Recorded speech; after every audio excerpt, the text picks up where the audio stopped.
All right, wonderful people, welcome back to this wonderful channel where we bring you back to back updates and information as to the hot. In case you have not joined our social media handle, what are you waiting for? Kindly go ahead and subscribe, like, comment, share, and also remember to on your notification button so that whenever our news is dropping, you will be the first we go collect them.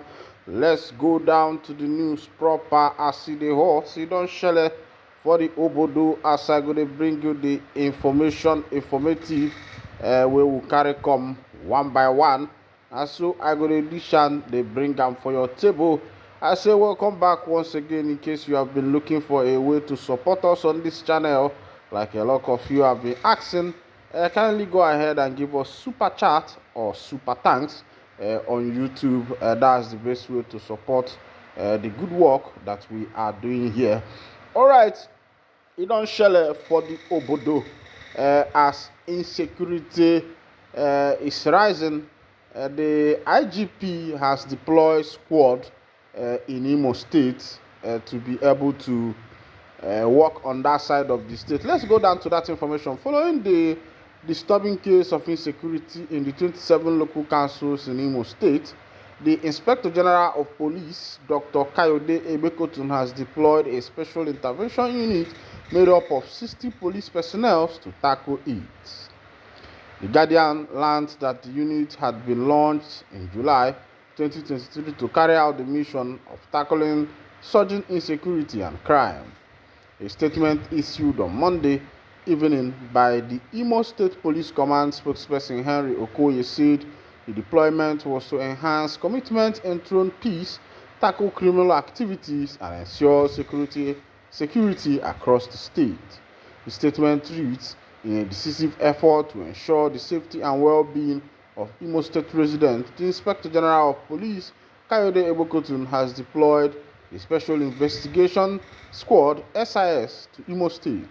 This deployment is part of the IGP's ongoing commitment to enhancing peace, tackling criminal activities, and ensuring security across the state. Okoye, who is a Deputy Superintendent of Police (DSP), continued the SIS deployment, comprising over 60 special trained and equipped personnel, is tasked with reducing crime, dismantling criminal networks, and addressing security threats to the state's stability. The unit will work as a unified force in collaboration with the Imo State Police Command, other security agencies, and local vigilantes to implement comprehensive strategy for enhancing public safety across the state. Alright, this is coming live from Imo State. Another information reaching me is that the men of the NIG them boys, they don't clash face to face with the men of the BLA army. Of course, you know as they be. As I the ask, what will be the outcome of that clash? They say now woto. I say now which people now don't collect woto. They say I already know where the woto they go. Make I know they ask like say I don't know, and you yourself you know there. Say the BLA those boys now agile and gallant men as they be. All right, in the same Imo State and Anambra. Information reaching to me is that IPOB group has distanced itself and the ESM from the violence and atrocities that recently occurred in also and other communities in Imo and Anambra State. The indigenous people of Biafra, IPOB, has distanced its Eastern Security Network from a viral video showing this large criminal in Osu, Mother Valley, Osu local government area of Imo State, which is reportedly being circulated by the Odemosu initiative. The group also distanced itself and the ESM from the violence and atrocities that recently occurred in Osu and other communities in Imo State and Anambra State.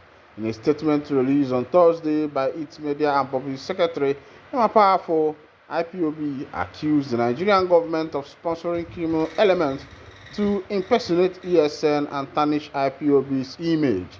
According to IPOB, since 2021, it has continually disassociated itself from armed criminals operating from the hideout known as Mother Valley in Osu local government area of Imo State. IPOB claimed that the Nigerian government recruited the individuals following the extraordinary rendition and detention of its leader Nnamdi Kanu. The group further alleged that a faction led by Finland-based Simon Ekpa, who is currently facing terroristic charges in Finland, was responsible for the crimes committed under the guise of Biafra agitation.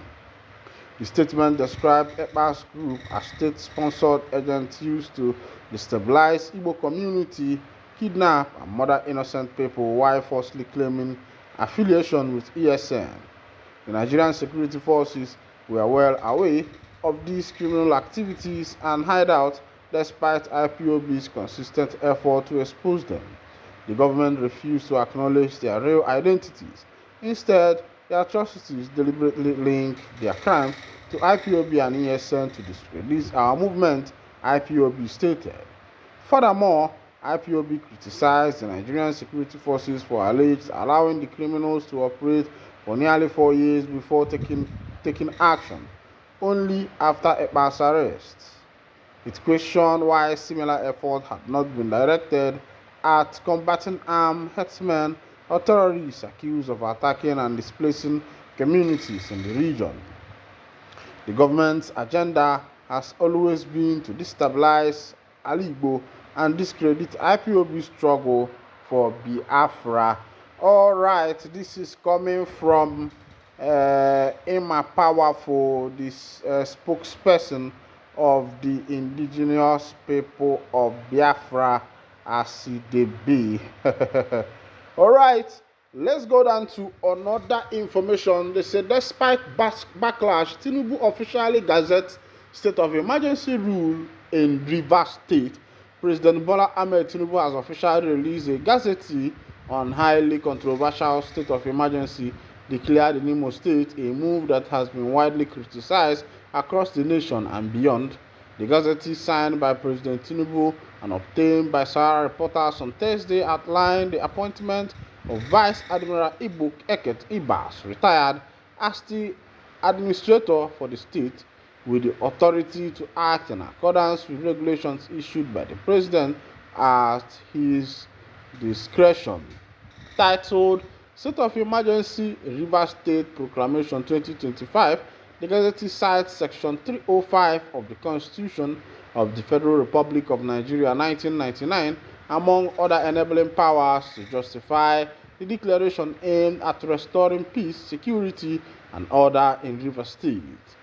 The document partially reads Constitution of Federal Republic of Nigeria 1999 as amended, State of Emergency Rivers State Proclamation 2025, whereas there is a clear and present danger of an imminent breakdown of public order and public safety in Rivers State, which requires extraordinary measure to avert such danger. Whereas there is a clear all right. As they be, a lot of people have criticized the move by the president for declaring state of emergency in the state. A lot of people believe that it shouldn't have been so because even though the constitution gave him power to declare state of emergency, but not in this situation, people are arguing that Rivers State is not in war, and there is nothing like natural disaster in Rivers State. And there is only two ways which a sitting governor can be removed from office. It is either by death or by impeachment, of which you know that the sitting governor was not impeached. And I wonder why the federal government did not have exercise patience for the House of Assembly members to take their decision if they actually want to impeach their governor or not. They would have done that, and the federal government moved swiftly in declaring state of emergency. And a lot of people are saying that that move is suspicious, and people are waiting to see what could have triggered that kind of move by the presidency in declaring state of emergency in Rivers State, a state where there is no war, a state where there is no natural disaster. It's just that Fubara, Wike, and the other team are having issue, and the presidency has immediately declared state of emergency. All right, This is where I'll be winding down the curtain, and if this is your first time of joining us, kindly go ahead and subscribe. Thank you for listening. God bless you.